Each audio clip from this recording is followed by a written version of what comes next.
अस्सलामुअलैकुम वरहमतुल्लाहि वबरकातुहू। गोब्रो क्लास 6 हुन सब्जेक्ट वह उर्दू। इस आज तारीख सह 30/4/2021। सोन मौजू अनवान सह चुगल खोरी यानी टाठो बचो। सान किताब अंदर मौजू आमुद चुगली खाने वाला। पतिम कह दह वत अथ मुतलिक पारान कि यह चुगल खोर सिर्फ लूकन पान वन दिवान फितने तुलित यम सात पन्निस गामस मं जबरदस्त बेइज्जत गसान। यह यूत बेइज्जत गसान कि शामस खे यह ोट सह अमिस कुने मैसर सपदान।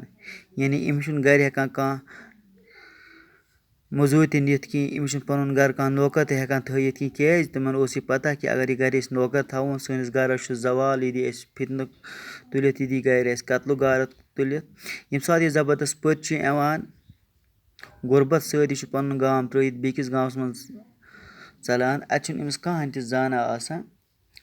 अकिस किसानस अकिस जमींदारस बेहान मोहनी कन गर मगर शरत अमिस रोजान कि मे खुन चुन गस मिलुन बे गस मे पलो पोशाक मिलुन बे गस मे 6 रेत इन चुगल खेनुक इजाजत दिन। अत पे अकिस जमींदारस यह गर मोहनियो रोजान। टाटे बचो तह याद कि मे पावो तह वनकस बे याद कि वात यथ जाय कि यम सात शरियत अदा गसान यह सिदे गसान अमिस किसान सज खानदारी नश। जमींदार दपान चनिस खानदारस जुजाम द्रामुत अमिस जबरदस्त यानी करान यकीन कि तमिस अत बेमार मज मुबतला। दपान अगर ऐ मोन बिही न कह सह गि तम सस जिसमस लग जेव यह हसा यह प्रॉब्लम अम बेमार हज तम जिसम नुन दार। तो यम सात अमिस बासान मे सह गोस अत पन्निस हरबस मज कामयाब सिदे गसान चुगल खोर गसान अमिस जमींदारस नश जमीनस पे ये जमींदारी करान दपान ऐ पता छुका ये जमींदारी करान चन खानदारी पागल गमुत सह प्रथ कह चपिस यवान। अमिस तह जबरदस्त यकीन दिवान दपान अगर ऐ यकीन कह यम सात सुबह यी बत हेथ जमीनस पे वूज सह यी तौर चपिस।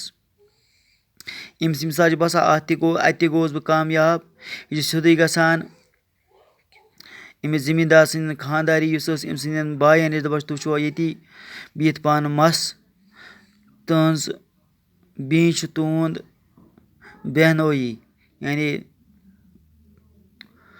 तुंद बेम सह तमिस दोहै लायान सह तमिस ईद चौब दिवान कि तमिस बचन रोजान बाकी ब्रान तह कहें।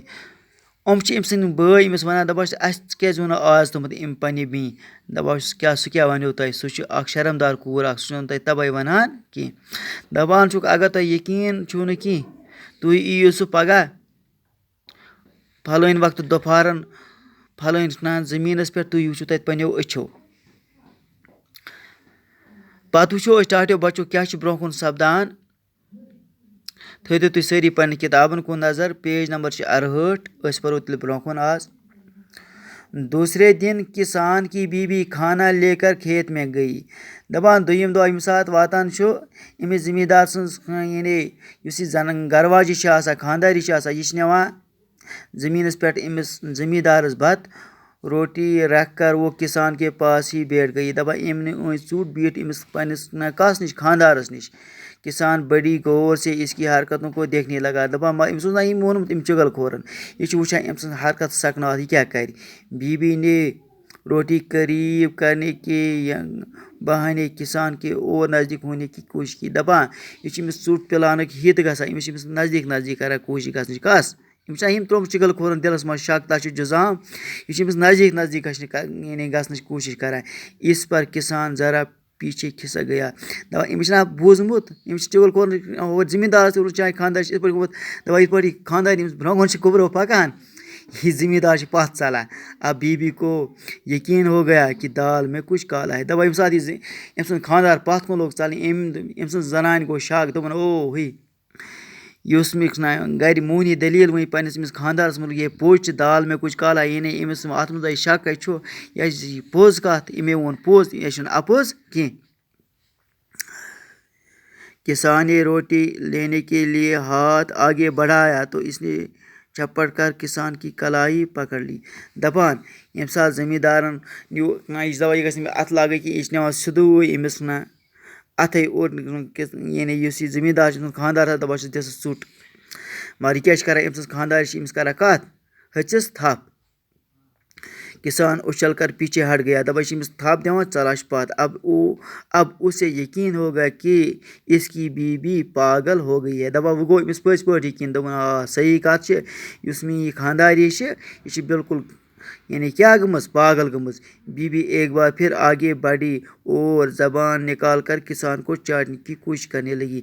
दपान यह गई अमिस कुन बे नज़दीक यह कर बे कोशिश नज़दीक गसनच अम कड़ पन जव नबर यहाँ कर कोशिश क्या बह सह अमिस जिस्मस पनस अमिस खानदारस अमिस जमींदारस।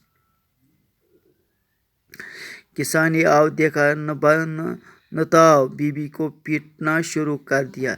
दपान यम सा ये दपान जमींदार खानदार ये वोत ये लोग पन्नी खानदारी क्या करने चौब दिन। क्या लोग उसको ब्रो करने चौब दिन।